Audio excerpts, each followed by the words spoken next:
Talino, husay at galing ng ating mga kababayang inventor para sa kaunlaran. Bida ngayon sa programang lunduyan ng DOST Technology Application and Promotion Institute o DOST TAPI. Sama-sama nating itampok ang talino at malikhaing isip ng mga Pilipino tungo sa pagbabago. Sa pangunguna ng Department of Science and Technology, Technology Application and Promotion Institute o DOST-TAPI, nagtipon-tipon ang mga Pilipinong inventor at maging mga partners mula sa iba't ibang sektor upang kilalanin ang natatanging talino at husay ng ating mga innovation movers. Lunduyan, na ang ibig sabihin ay meeting point o cradle, kung saan nagsama-sama ang mga tagapagsulong ng inobasyon na sumisimbolo sa pagkakaisa at pagtutulungan. Layunin ng culminating activity na ito na suportahan ng mga programang magpapalago sa ating National Innovation System. Tampok sa programa ang success stories ng ating mga Filipino inventors, technology milestones achievers at 2025 innovation rookies. So, si Farmesto Technologies Incorporated, kami po yung nagde-develop, ma'am, ng mga automation systems na ginagamit natin sa mga greenhouses. So, para yung mga farmers natin in the future, tap-tap na lang po sa cellphone or sa tablets po nila. So, kumbaga, parang mas mapapadali po yung way of farming po ng mga future generation nating farmers.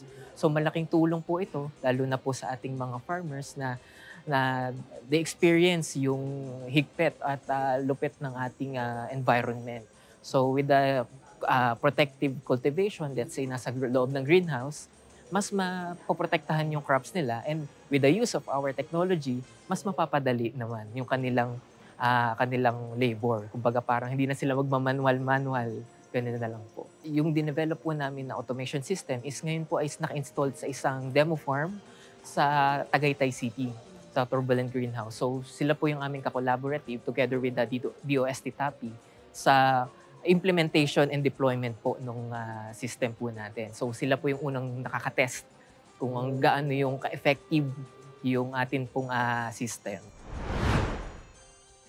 We manufacture eco-friendly charcoal briquettes, kaya eco-uling na gawa sa coconut waste instead of wood, or instead na pumuputol ng punong kahoy, kami ay gumagamit ng coconut shells. At nagko-compete kami more than regular charcoal kasi tumatagal kami hanggang 6 na oras, wala siya masyadong usok, and we save 1 tree kada sako na napoproduce namin.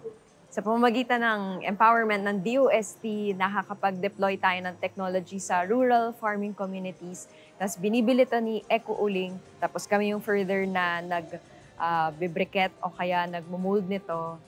At dahil doon, nakakamit tayo ng demand, hindi na tayo nakakaputol ng puno, nakakapagbigay pa tayo ng sustainable na livelihood sa ating mga kababayan. Masaya ako dahil suportado kami ng national government. Nagbibigay siya ng pag-asa sa amin na lahat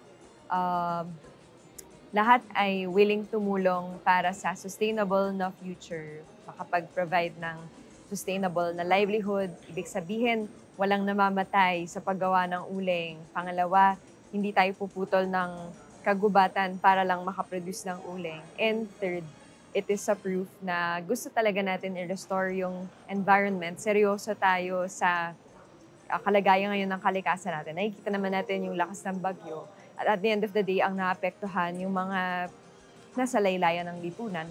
Kaya mukha man siyang long haul, pero doon talaga yung punot dulo nun. Kailangan, hindi tayo magputol ng puno.